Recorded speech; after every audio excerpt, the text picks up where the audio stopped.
Hi കൂട്ടുകാരെ, ഇത് തെങ്ങും പൂക്കല വെച്ച് ലേഹ്യം ഉണ്ടാക്കുന്ന റെസിപ്പിയായിട്ടാണ് ഞാൻ വന്നിരിക്കുന്നത്. ഞാൻ ആദ്യം അത് നല്ലവണ്ണം കഴുകിയതിന് ശേഷം ഇളക്കിയിടണം. അത് ഇളക്കിയെടുക്കാൻ ഇച്ചിരി പാടാണ്. ഇളക്കി നല്ലത് എടുത്തതിന് ശേഷം അതിൻ്റെ സൈഡ് കുറച്ച് കട്ടിയുള്ള ഭാഗം കട്ട് ചെയ്ത് കളയണം. പിന്നെ അത് ചെറുതായിട്ട് അരിഞ്ഞ് മാറ്റി വയ്ക്കണം. പിന്നെ തേങ്ങ തിരുങ്ങണം. നല്ല ഒരു തേങ്ങ തന്നെ വേണം ഇതിന്. ആ തേങ്ങ എടുത്ത് പാല് പിഴിഞ്ഞ് മാറ്റി വയ്ക്കണം. പിന്നെ ആ തെങ്ങിൻ്റെ പൂക്കല എടുത്ത് ചെറിയ ജാറിലിട്ട് നല്ലോണം അരയ്ക്കണം. എന്നിട്ട് കുറച്ച് വെള്ളം ഒഴിച്ച് വേണം ഇത് അരച്ചെടുക്കാൻ, അല്ലെങ്കിൽ തെറിച്ച് പോകും.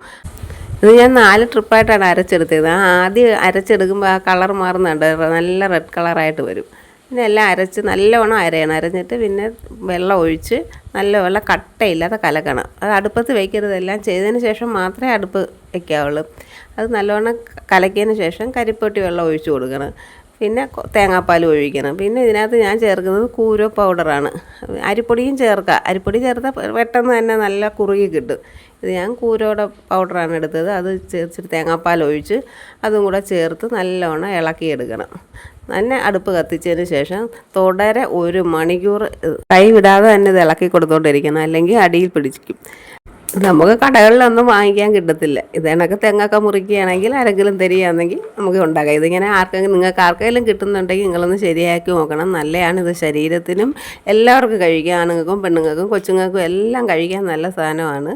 നടുവേദനയ്ക്കും ശരീരവേദനയ്ക്കും ഒക്കെ എല്ലാം നല്ലതാണെന്ന് പറഞ്ഞ് പണ്ടത്തെ അമ്മൂമ്മമാരൊക്കെ പറയുന്നത് കേട്ടിട്ടുണ്ട്. അങ്ങനെ അവർ ചെയ്യുന്ന കണ്ട് ഇതൊക്കെ പഠിച്ച് അങ്ങനെ ചെയ്ത് നോക്കിയപ്പം കൊള്ളാം.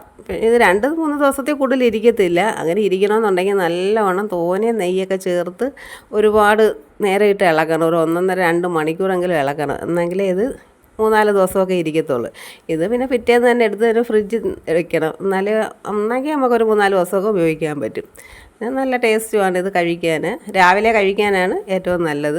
പണ്ട് വീട്ടിൽ എൻ്റെ അമ്മാമയാണ് ഇത് ഉണ്ടാക്കുന്നത്. അമ്മാമ ഉണ്ടാക്കുമ്പോൾ ഞാൻ ചെയ്ത് നോക്കിയിരിക്കും. അന്നേ ഇങ്ങനെ മനസ്സിൽ ഇങ്ങനെ കുറിച്ചിട്ടുണ്ട് ഇത് ഉണ്ടാക്കണമെന്ന് വിചാരിച്ച്. അങ്ങനെ ഇപ്പം പിന്നെ ഒരു വട്ടം ഉണ്ടാക്കി നോക്കിയപ്പോൾ അത് റെഡിയായി. അങ്ങനെ ഇപ്പോൾ എല്ലാം അത് ഞാൻ കറക്റ്റ് ചെയ്യാൻ എനിക്കറിയാം. അതുപോലെ തന്നെയുള്ള ഇലകളുണ്ട്, മലനാങ്ങി ഇല, അങ്ങനെ കുടങ്ങൽ, അങ്ങനെയൊക്കെയുള്ള ഇലകളൊക്കെ ഇവിടെ കിട്ടും. അതൊക്കെ വെച്ച് ഇടയ്ക്കിടയ്ക്കൊക്കെ ഇങ്ങനെ ചെയ്യും. പക്ഷേ ചെയ്യാൻ ഇച്ചിരി പാടാണ്. നല്ല സാധനമല്ലേ എന്ന് വിചാരിച്ച് അങ്ങ് ചെയ്യുന്നതാണ്. അത് നമുക്ക് കടകളിൽ നിന്ന് കിട്ടുന്ന അത്ര നല്ലതല്ലല്ലോ. തെങ്ങുംപൂക്കള ലേഹ്യമൊക്കെ കിട്ടും, പക്ഷേ അത് അത്ര നമുക്ക് കഴിക്കാനായിട്ട് അത്ര തോന്നത്തില്ല.